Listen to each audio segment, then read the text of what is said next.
For the first 40 years of Muhammad's life, that's before he became a prophet, we actually don't have a ton of historical accounts. It's surprisingly sparse, maybe a dozen or so specific incidents from 4 whole decades. But in that small collection, 2 stories really stand out. And they give us this incredible glimpse into the character of the man long before the message ever came. So, who was he? Before the revelations, before becoming the leader of a global faith, who was this man that the people of Mecca knew? That's what we're going to dive into because these stories, well, they really set the stage for everything that came next. They're the foundation. All right, so our first story kicks off in the bustling trade city of Mecca. And it's all about this very unlikely partnership between 2 people from completely different worlds.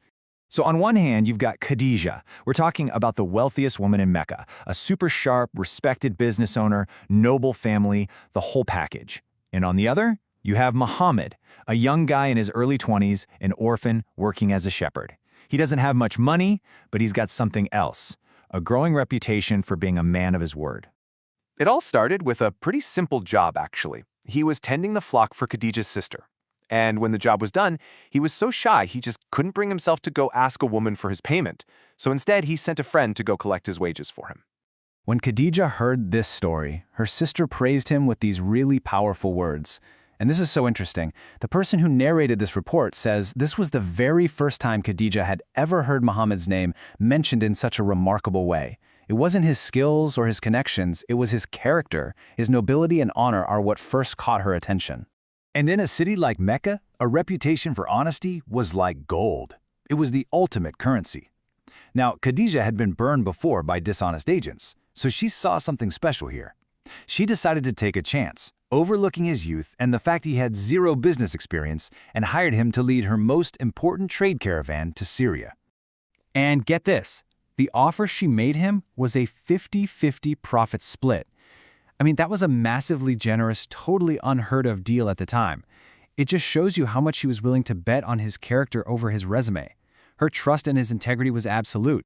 And boy, did that bet pay off. It was spectacular.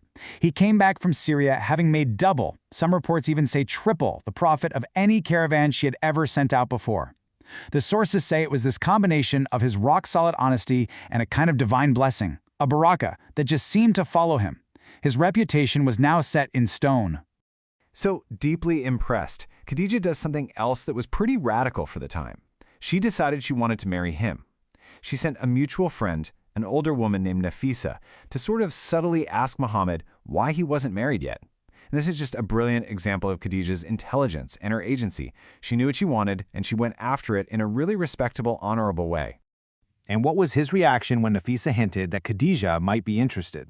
Just complete and utter humility. He was floored. In his mind, he was just a poor orphan. Why would a woman with her status and wealth even look his way? It wasn't that he said no, he just literally couldn't believe it was even a possibility. Okay, and here's a really fascinating historical detail for you. A lot of people believe Khadija was 40 years old at the time, but actually, more authoritative earlier sources say she was 28 when she married the 25-year-old Muhammad. And honestly, that younger age just makes a lot more sense, especially when you consider they went on to have at least 6 children together. All right, let's fast forward a bit to our next story and see how this all connects. We're jumping ahead 10 years. Muhammad is now 35, a well-respected man in Mecca, and the city is facing a crisis that is about to tear it completely apart. The sacred Kaaba, the absolute center of their spiritual world, gets hit by this 1-2 punch of disasters. First, a cooking fire causes some damage. Then, right after, a massive flood sweeps through and basically destroys what's left. The tribes of Mecca all agreed it had to be rebuilt from the ground up. So, the rebuilding is going great, until it isn't. They get to the very last, most critical part, putting the sacred black stone back into its corner. This was the single greatest honor you could have, and every single tribe wanted it for themselves. And just like that, the entire project grinds to a halt. For 5 straight days, the city is at a complete standstill, and tensions just kept rising, to the point where rival clans were actually preparing for war. One group even dipped their hands into a bowl of blood, swearing an oath to fight to the death for this honor. The whole city was a powder keg. Finally, on the 5th day, the oldest man in Mecca comes up with an idea to stop the bloodshed. They would basically leave it to fate. The very next person to walk into the sanctuary, he would be the one to decide. It was a total lottery. They all just assumed whoever walked in would pick their own tribe, but at least it would be a decision. And then Muhammad walked in, and something incredible happened. You'd expect one tribe to be happy and the rest to be angry, right? Nope. Every single tribe was overjoyed. They all started cheering. Why? Because every clan trusted so completely, they each thought, he'll pick us. His reputation for fairness was bigger than any tribal loyalty. And his solution? It was pure, simple genius. He took off his own cloak and laid it on the ground. He placed the stone right in the middle.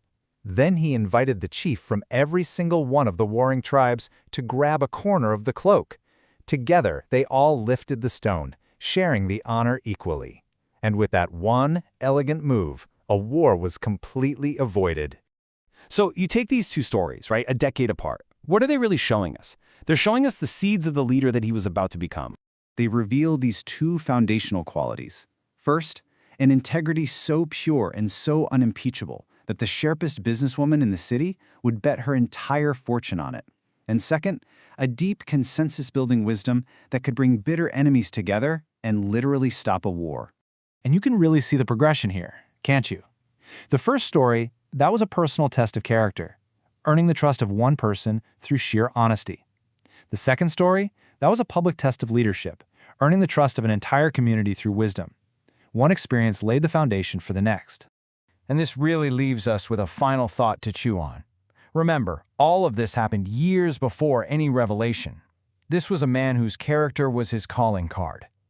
So the real question is, how much of any leader's destiny is shaped not by grand speeches or big plans, but by something as simple as a hard-earned reputation for trust and for wisdom?